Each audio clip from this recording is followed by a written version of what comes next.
Now, the Mahila Mangal Dal has assigned the duty of looking after the forest to a group of village women.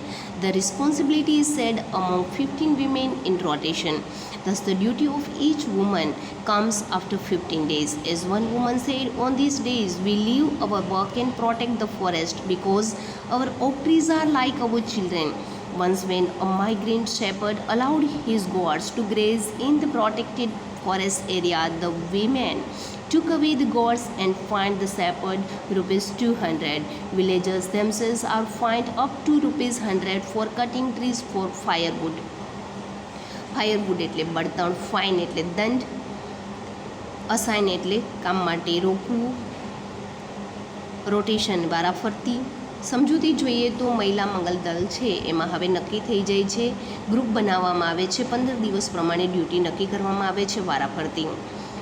એક સ્ત્રી કહે છે કે એ લોકો એનું બધું કામ છોડી દેવું પડતું હતું જંગલને બચાવવા માટે જે દિવસે એમનો વારો હોય, અને એવું એ કરે છે કારણ કે ઓક ટ્રીઝ એના બાળકો જેવા છે એના માટે. આગળ એ વાત થાય છે કે એક વખત એક માઇગ્રન્ટ શેપર્ડ છે એની બકરીઓ ચરાવવા માટે ત્યાં જાય છે. આજે પ્રોટેક્ટેડ એરિયા કહેવાય એમાં કે જ્યાં એ પરમિશન વિના ન જઈ શકે. ત્યારે એની બકરીને લઈ લે છે આ સ્ત્રીઓ અને 200 રૂપિયાનો દંડ એ શેપર્ડને કરે છે. આ જ રીતે ગામડાના લોકો પણ જો આ એરિયામાંથી બળતણ એમને કાપે છે તો 100 રૂપિયા દંડ એ લોકો લે છે. Thanks to nature and thanks to the strength of women, the mixed natural oak forests are now recovering in all parts of Gadwal. But the women still have to be very vigilant. In 1980, for example, the Mahila Mangal Dal agreed to help the forest department in tree planting. They dug 15,000 pits, but then they found that the department was only interested in planting poplars. The women refused to allow the planting of the poplar, which is a foreign commercial tree. Instead, they forced the forest department to plant different kind of indigenous fodder trees that would benefit them directly. અહીંયા આ પેરાના આગ્રા શબ્દમાં જોઈએ તો vigilant એટલે સાવધ, agree એટલે સંમત થવું, પીટ એટલે ખાડા. પોપ્લર એક વિદેશી વૃક્ષ છે કે જે બિઝનેસ માટે, કમર્શિયલ એટલે અહીંયા બિઝનેસ કે વ્યવસાય માટે કામ આવે એમ છે, અને ઇન્ડિજિનિયસ એટલે દેશી, બેનિફિટ એટલે ફાયદો.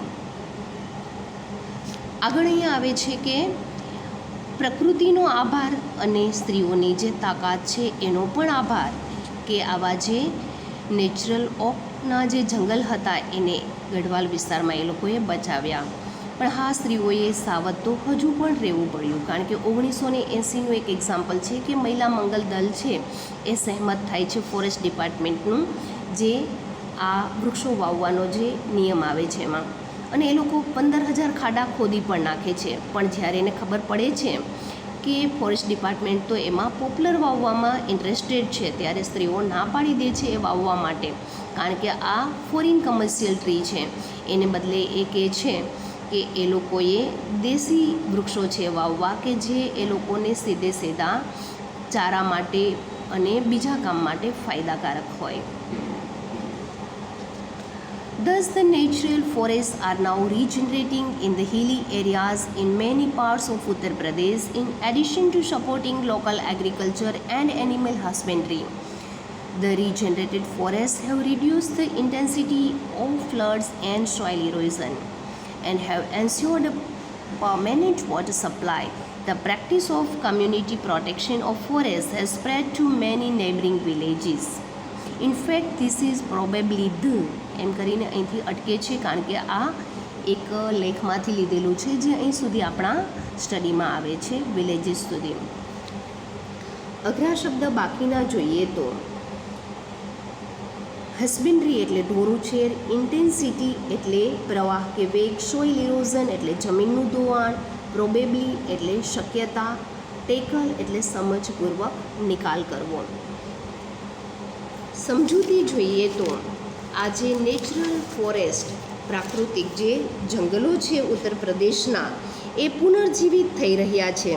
સ્થાનિક ખેતી અને પશુપાલન જે છે એના સહાયક થવા ઉપરાંત આ પુનર્જીવિત થયેલા જંગલોએ પૂર તેમજ જમીનના ધોવાણની પ્રબળતા ઘટાડી છે અને કાયમી પાણીનો પુરવઠો નિશ્ચિત કરી આપ્યો છે. જંગલનું રક્ષણ કરવાની આ જે સામૂહિક પદ્ધતિ છે એ પડોશના ગામડામાં પણ પ્રસરી છે.